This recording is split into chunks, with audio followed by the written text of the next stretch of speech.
வணக்கம். எல்லாரும் எப்படிங்க இருக்கீங்க? நான் ரொம்ப நல்லா இருக்கேங்க. இன்னைக்கு நம்ம பார்க்க போறது ஒரு உள்ளி கறி ரெசிபி. உள்ளி தீயல் கிடையாது. உள்ளி கறி. ரொம்பவே சூப்பரா டேஸ்டியா இருக்கும். எப்படி பண்றதுன்னு பார்த்துரலாமா?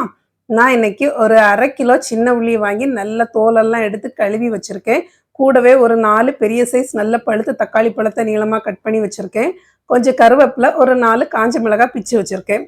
அதுக்கப்புறமா ஒரு கிண்ணத்துல ஒரு சின்ன லெமன் அளவு புளியை ஊற வச்சு வச்சிருக்கேன். புளி ஜாஸ்தி வேண்டாம்.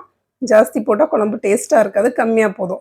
இப்போ நம்ம அடுப்பு பற்ற வச்சு அடுப்பில் ஒரு சட்டியை வச்சு சட்டியில் எண்ணெயை ஊற்றி எண்ணெய் சூடானதும் ஒரு ஸ்பூன் கடுகு போட்டு கடுகை நல்லா பொரிய விட்டுறணும். கடுகு கரிஞ்சிடக்கூடாது. கடுகு நல்லா பொரிஞ்சதும் நம்ம பிச்சு வச்சிருக்கிற காஞ்ச மிளகாயும் கருவேப்பிலையும் போட்டு நல்லா வறுத்துக்கணும். அதுக்கப்புறமா நம்ம நீள நீளமாக கட் பண்ணி வச்சிருக்கிற சின்ன உள்ளியை போட்டு ஒரு 2 நிமிஷத்துக்கு நல்லா வதக்கிக்கணும்.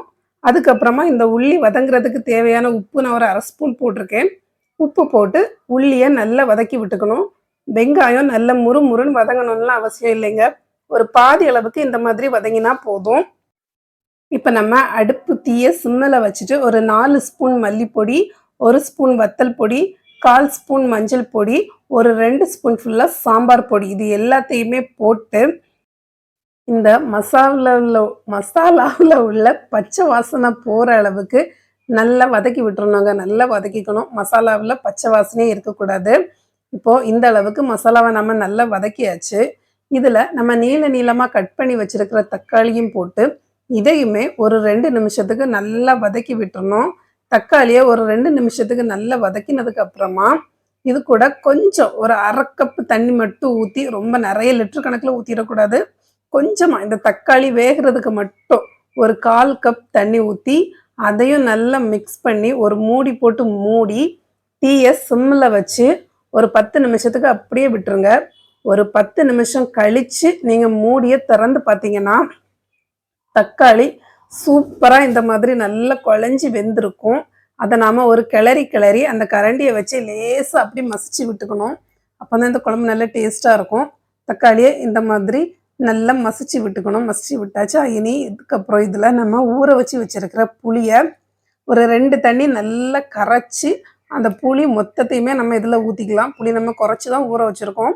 அதனால புளி மொத்தத்தையுமே நல்லா கரைச்சி ஊற்றிக்கலாம். இப்போ இந்த குழம்பு ரொம்ப தண்ணியாக இருக்கக்கூடாது. அதுக்காக ரொம்ப திக்காகவும் இருக்கக்கூடாது. நான் இந்த அளவுக்கு இருக்கணும். கொஞ்சம் ஒரு மாதிரி ரொம்ப கட்டியாகவும் இல்லாமல் திக்காகவும் இல்லாமல் உங்களுக்கு தெரியும்.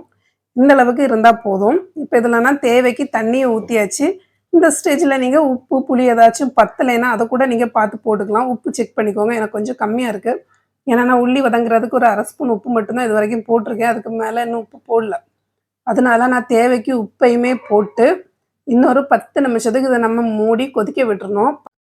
10 நிமிஷம் கழித்து திறந்து பார்த்தீங்கன்னா குழம்பு இந்த மாதிரி நுரையாக இருக்கும். கொதிக்கும்போது இந்த நுரை எல்லாமே நம்ம நல்லா கிளறி விட்டு கொதிக்க விட்டுறணும். இந்த நுரை கொஞ்சம் அடங்கினதும் திருப்பியும் மூடி போட்டு மூடி ஒரு 5 நிமிஷத்துக்கு குறைஞ்ச தீயில கொதிக்க வச்சு ஒரு 5 நிமிஷம் கழித்து இதை திறந்து பார்த்தீங்கன்னா மேலே எண்ணெயெல்லாம் தனியாக பிரிஞ்சு வந்து குழம்பு இந்த மாதிரி ரெடியாக இருக்கும். சூப்பராக இருக்கும். ரொம்ப டேஸ்ட்டாக இருக்கும் இந்த குழம்பு. இந்த ஸ்டேஜில் நம்ம ஒரு கொத்து கருவேப்பிலையும் ஃப்ரெஷ்ஷாக உருவி போட்டு கிளறி இறக்கிற வேண்டியதான். கண்டிப்பாக இந்த குழம்பு நீங்கள் வீட்டில் ஒரு வாட்டி ட்ரை பண்ணி பார்க்கணும். ரொம்ப சூப்பராக இருக்கும். கூட ஒரே ஒரு பப்படம் மட்டும் இருந்தால் போதும். 2 பிளேட் சாப்பாடுலாம் நிஸ்சாரமாக போயிடும். கண்டிப்பாக ட்ரை பண்ணி பார்த்துட்டு எப்படி இருந்துச்சுன்னு கமெண்ட்டில் சொல்லுங்கள். என்னோடய வீடியோஸ்லாம் உங்களுக்கு ரொம்ப உதவியாக இருக்குன்னா கமெண்ட்டில் சொல்லுங்கள். என்னோடய சேனலை லைக் பண்ணி சப்ஸ்கிரைப் பண்ணி வச்சுக்கோங்க.